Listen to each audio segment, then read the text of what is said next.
50 metres, they sent on their way from the 1750 metre marker. Viking Red is right there shortly after the start. Also well positioned Roy Psycho and Miesk Sunrise as well placed. On the outside of that one improving is Viento, and Valornaut now goes off to lead them. Valornaut takes them towards the 1400 metre marker. Further back is Before Noon, and then we go back to Sherman on the outside, Who Says. Corrido's along the inside, about 6 lengths off the leader. Skyfire's further back in the run, and one of the trailers is Flatley, and just in front of that is Biker Babe, about 9 or 10 lengths top to tail.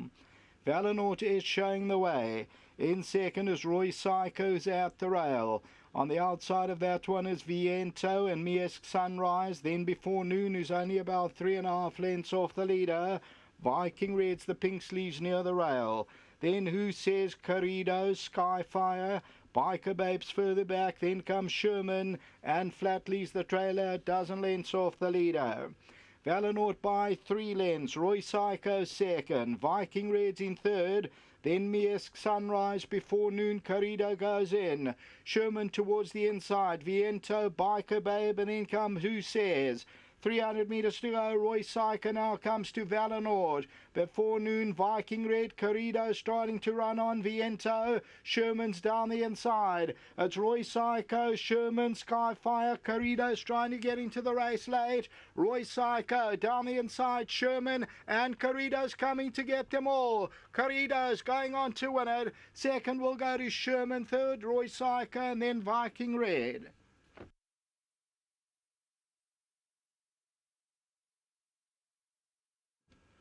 Number 2, Corrido, Mumbai in Seattle, Paul Peter, Warren Kennedy, and at 4:20 they win it.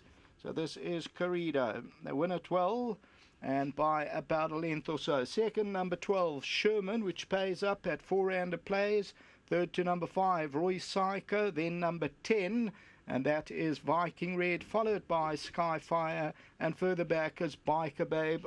Before Noon was the tote favourite. As we look at this, Roy Psycho with the orange cap, 2 off the left-hand side, but the winner's in the middle of your picture. Corrido, win number 5 from 23 for Nutfield Stud and a host of owners.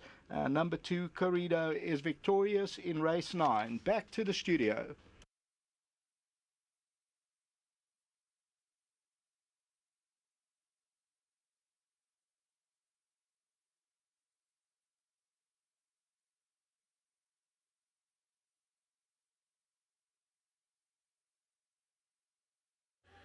Well, it's been a long afternoon for the stable of Paul Peter, but relief here at the back that something has fallen into place, and it's horse number 2, Corrido, that'll close off the pick 6, beating number 12, which was Sherman. Back in third was number 5, Roy Psycho, and rounding off what Will. You mentioned Paul Peter came down with his family and his team this afternoon. It's been a long wait for them, but I passed it on to you. Things haven't gone according to plan with regards to most of the horses, but Paul's going to tell us a bit more. But really nice to see them end off on a high and win with Corrido. Paul, just for the guys out there, you were telling me some of your horses dehydrated after the race. Yeah, a lot of them pulled up with heat exhaustion. Coming from very, very extreme cold condition to exactly the opposite. So from one extreme to another, the young horses, I don't think they coped. This was a horse that was sweating here a lot yesterday, so he probably drank much more water than the others. I just can't work it out, but I think it's definitely got to do with the heat. And they were stabled in boxes full of sun, so they sat in the sun for nearly 2.5 days. So I'm going to put it down to that. And this horse, I mean, what a win, because he only raced, 6 days ago and won. Yeah, he's a giant of a horse, and since we've removed the blinkers, he seems to have improved. I must compliment your stable. I know you're a modest man, and you know you got a big team behind you, but you're having such a wonderful run towards the end of the season. Just been brilliant for you, Paul. Yes, thank God. It's been a wonderful season. We've teamed up very well with Warren Kennedy, and on that note, I want to thank him for a wonderful ride and for all the good he's done for the yard. Well, coming down to Scottsville, traveling horses always experiment. I'm sure you'll take a lot of education from this, but nevertheless, it's ended up on a high, and that's what matters. Yes, this game, the more you think you know, the less you know. Correct. So you learn every day, and well done to the owners, George O'Brien, the Zaki family, and well done to the Harper Paint Syndicate, and all the best. I did compliment you. I sent a text to you, but I want to just touch on it again. I mean, that six-timer the other day was just brilliant not too long ago, wasn't it? Yeah, it was fantastic. We're still floating. Polly, well done. Thanks.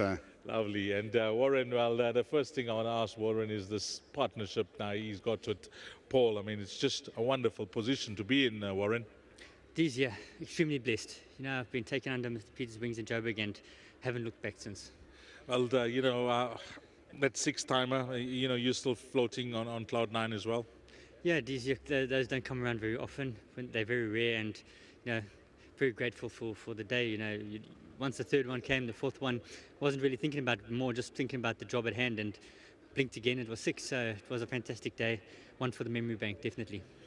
Things haven't gone according to plan, but there are valid reasons for that. Paul briefly touched on it, but in the running, how did you find those horses that disappointed? Yeah, it is very disappointing day for me. Although we had a winner, it's very disappointing. I thought we'd go home at least 3. Yes. The filly Nazareth, I thought she'd win as she liked, but she turned straight. She was actually first horse gone. Sure. I was under a lot of pressure a long way out, and and Big Blue Marble, he moved up next to Ultra Magnus quite comfortably. I thought, right, I'll give him a run. And from the 400, he also just blew up underneath me and fell way back. So Mr. Peter said he was distressed after the race, had a bit of heat exhaustion. So valid reasons for them, but we ended off in a high. And look, that's what matters. We've got at least one winner. It was a bleak day, but we ended off well. Well, talking about this horse, racing, fitness, and he's won again within the space of 6 days. Yeah, did the same with Ocean City for that 6-timer, but we were jokingly before the race said, look, watch CORRIDO come in and fix it all for us, probably win the last, and he obliged. So great win. Big thanks to Peter, big thanks to Connection, to everyone that's here, all the guys that do all the hard yards behind the scenes. I jump on them race day and I put in the finishing touch, but it's a lot of hard work behind the scenes, and very grateful for the partnership we got. Garrett briefly touched, and he mentioned yourself and the wife. Love that horse earlier on in that apprentice race. I mean, that must give you a great feeling to see him win. Yeah, look, I don't know if he was actually talking about me, maybe another Warren, but but he's actually a lovely horse. I worked him and I got him ready for the race, and I said to Gareth, he's doing so well. I wish he was in an apprentice race so I could ride him. So. But he was in an apprentice race, and we puzzled which apprentice to get. And Cabela's a great rider. I see him in Joburg, he's doing extremely well. And I said to Gareth, look, he said to me, I'm going to put Cabela on. I said, look, I think that's the right choice. He's a lovely rider. He's doing very well.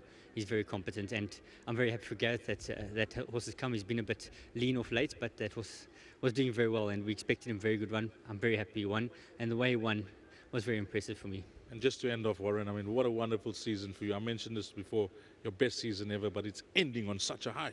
Yeah, lovely, Dees. Look, my aim was 120 for the season. I've just about hit 140 now, so it's far exceeded expectations. So I'm very pleased. Looking to build on it for next season. We're going to hit the ground running as hard as we can, maybe make a chase for it. But I've got my baby here today, Dees. Everyone's been dying to see her, and she's here. So I was dreading not riding a winner with my baby here for the first time. So I'm glad I've had a winner. She was here to experience it. We'll keep this video, mention her name on TV, Jamie. Yes. So very happy with that. Jamie, Dees Dinan interviewing Dad, Warren Kennedy. Cheers, Dees. Thanks, eh? Well done. Well, that's it. So Warren having a wonderful run, and 2, 12, 5, and 10 is the way they cross the line here. Race number 9. And it's a wrap of our race meeting. A big thank you to the entire team, a big team. We had Craig Peters calling all 9 races in the OB van. It was all of them, Mr. Fish and Mr. Chips, Matthew and Denver, assimilation as well. And a meeting will never go by without the mention of the best and hardest working cameraman on course, who is none other than Zane. From myself, Dees Dinan, you take care until we meet again, which will be on Saturday. It's the big one, our feast of feature races, including the Elan Property Group Gold Cup. Until then, you take care. Salani Gashle.